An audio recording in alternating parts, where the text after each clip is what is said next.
আসসালামু আলাইকুম, সবাইকে তাসনিম ব্লগে স্বাগতম। আশা করছি সবাই ভালো আছেন। আজ আমি আমের জেলি বানাবো।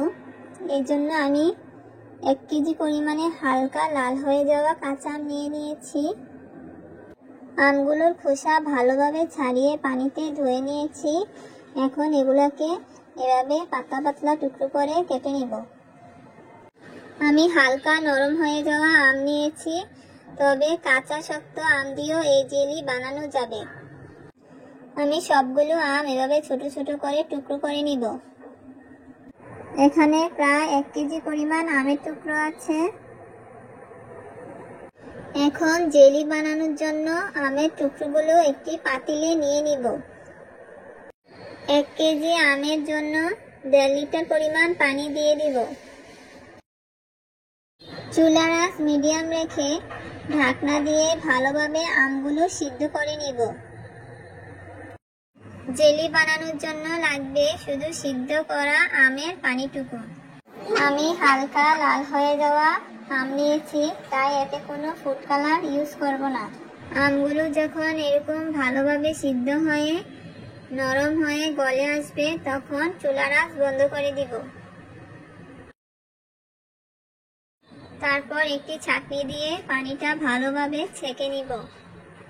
ছেঁকে নেওয়া এই পানিটুকু দিয়ে জেলি বানানোর পর আমি এই আমের অংশগুলো দিয়ে আমসত্ত্ব বানিয়ে নিব। আমি একটি চামচ দিয়ে চেপে চেপে পানিটা ভালোভাবে ঝরিয়ে নিয়েছি। এখন আবার ছেঁকে নেওয়া আমের পানিটাকে 10-15 মিনিট মিডিয়াম আঁচে জাল করে পানিটাকে একটু ঘন করে নিব। পানিটা একটু ঘন হয়ে আসলে চুলার আঁচ বন্ধ করে হালকা ঠান্ডা করে নিব। হালকা ঠান্ডা হওয়ার পর একটি বাটি দিয়ে আমের পানিটুকু মেপে নিব। পানিটা ঘন হয়ে প্রায় 1 লিটার পরিমাণ পানি হয়েছে। আমের জেলি বানানোর জন্য যতটুকু পানি ততটুকু চিনি দেওয়া লাগবে, তাই আমি এখানে 1 কেজি পরিমাণ চিনি দিয়ে দিব। চিনি দেওয়ার পর চুলার আঁচ মিডিয়াম রেখে আবারও পানিটাকে অনেকক্ষণ ভালোভাবে জাল করে ঘন করে নিব। এই সাদা অংশটুকু ফেলে দিতে পারেন, তবে না ফেললেও চলবে। কিছুক্ষণ জাল করার পর পানিটা যখন ঘন হয়ে আসবে, তখন এতে 2-3 চামচ পরিমাণ সিরকা মিশিয়ে নিব, তাহলে জেলিটা অনেকদিন ভালো থাকবে। একটু পর পর এভাবে নেড়ে চেড়ে নিয়ে পানিটাকে ভালোভাবে ঘন করে নিব। 30-40 মিনিট মিডিয়াম আঁচে জাল করে নেওয়ার পর এখন একটি বাটিতে এভাবে উঠিয়ে দেখে নিব কতটা ঘন হয়েছে। আমি জেলিটাকে বেশি ঘন করব না, তাই চুলার আঁচ বন্ধ করে দিয়েছি। 1 মিনিট পর গরম থাকা অবস্থাতেই জেলিটাকে এরকম শুকনা পাত্রে নিয়ে নিব। সবগুলো পাত্রে নিয়ে নেওয়ার পর ঠান্ডা হওয়া পর্যন্ত এগুলাকে এভাবে রেখে দিব।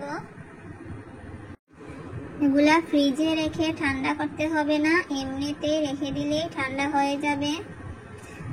আমি রাতের বেলা জেলি বানিয়েছি, এগুলাকে এখন একটি ঢাকনা দিয়ে রেখে দিব।